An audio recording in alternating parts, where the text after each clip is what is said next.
धनतेरस व्रत कथा 2। एक समय की बात है, भगवान विष्णु अपने ध्यान में मगन थे। कुछ समय के बाद वे अपने ध्यान से बाहर आए और देवी लक्ष्मी से कहा कि हे देवी, मैं मृत्युलोक मैं जाकर आता हूँ। विष्णु भगवान की बात सुनकर देवी लक्ष्मी ने कहा कि क्या हुआ, आप वहां जाकर क्यों आ रहे हो? पर विष्णु भगवान ने कुछ नहीं कहा। तब लक्ष्मी जी ने कहा कि मैं भी आपके साथ जाना चाहती हूँ। भगवान विष्णु ने कहा कि आप वहां पर जाकर क्या करोगी, वहां पर आपको नहीं जाना चाहिए। ऐसा कहते हुए भगवान विष्णु ने वहां पर जाने से मना कर दिया। लक्ष्मी जी ने जिद कर ली कि मैं भी आपके साथ मृत्युलोक में जाऊंगी। तब भगवान विष्णु ने कहा कि हे देवी, आप अगर जाना ही चाहती हो तो आपको मेरा कहना मानना होगा और तभी आप मेरे साथ मृत्युलोक जा सकोगी। लक्ष्मी जी ने कहा कि हाँ, आप कहोगे वैसा ही करूँगी, पर आप मुझे अपने साथ ले जाओ। तब भगवान विष्णु व देवी लक्ष्मी वहां से रवाना होकर भूमंडल आ गए थे। वहां पर जाकर भगवान विष्णु ने कहा कि हे देवी लक्ष्मी, आपने कहा था कि मैं जो कहूँगा आप वैसा ही करोगी, तो आप यहीं पर रहना, मैं दक्षिण दिशा की ओर जाकर आता हूँ। बाद में मैं आकर आपको आगे ले जाऊंगा। यह कहकर भगवान विष्णु वहां से दक्षिण दिशा की ओर चल पड़े। कुछ समय बीत गया। तब लक्ष्मी जी ने सोचा कि भगवान दक्षिण दिशा की ओर अकेले ही चले गए हैं, अवश्य ही वहां पर कुछ अनोखा होगा जो मुझे नहीं बताना चाहते हैं, इसलिए तो वे मुझे यहां पर छोड़कर अकेले ही चले गए हैं। लक्ष्मी जी भी भगवान विष्णु के पीछे पीछे चल पड़ी। कुछ दूर जाने के बाद एक खेत दिखाई दिया जिसमें पीले फूल लगे थे। उस खेत में सरसों थी जिसके पीले ही फूल होते हैं। इतने सुंदर फूलों और उसकी खुशबू को सूंघकर लक्ष्मी जी उन्हें तोड़ने के लिए आगे गई। कुछ दूर और जाने के बाद लक्ष्मी जी ने देखा कि गन्ने के खेत में गन्ने लगे हुए हैं। उससे रहा नहीं गया और गन्ने के खेतों से गन्ने को तोड़कर उसका रस पीने लगी। लक्ष्मी जी को यह नहीं पता था कि भगवान विष्णु आकर उन्हें रस चूसते हुए देखेंगे तो क्या कहेंगे। कुछ समय के बाद विष्णु जी लक्ष्मी के पास आकर कहा कि तुम यहाँ पर क्या कर रही हो? मैंने यहाँ पर आने से तुम्हें मना किया था और तुम यहाँ पर आकर कर क्या रही हो? एक किसान के खेत में से चोरी कर गन्ने का रस चूस रही हो। ऐसा कहते हुए भगवान विष्णु ने माता लक्ष्मी को श्राप दे दिया कि तुम इस किसान के पास रहकर 12 माह तक इसकी सेवा करोगी। यही तुम्हारी करनी का फल है। यह कहकर भगवान विष्णु वहां से चले गए।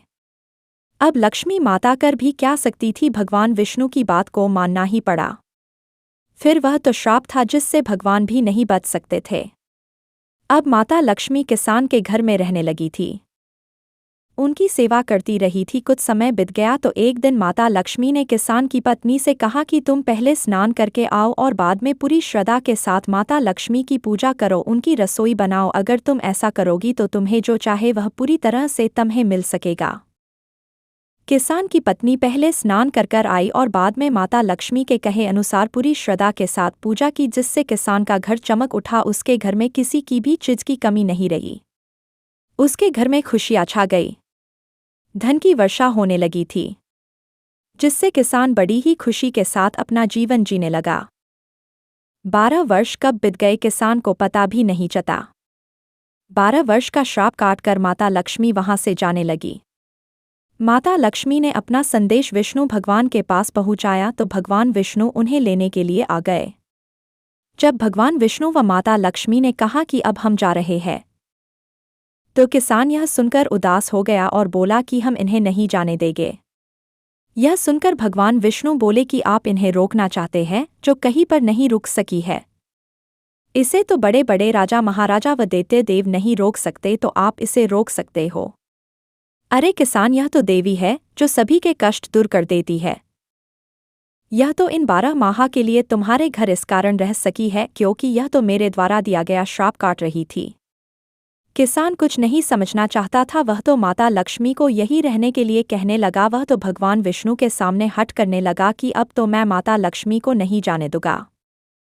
तब लक्ष्मी माता ने किसान से कहा कि किसान, अगर तुम मुझे यहाँ से जाने देना नहीं चाहते हो तो तुम्हें मेरे लिए एक काम करना होगा। कल धनतेरस का दिन है। अगर तुम इस दिन सुबह जल्दी से उठकर अपने घर को स्वच्छ बनाकर मेरी पूजा करोगे तो मैं तुम्हारे घर में रहा करूँगी। तब किसान ने कहा कि माते, मैं आपकी पूजा कैसे करूँ, पूरी विधि बताओ।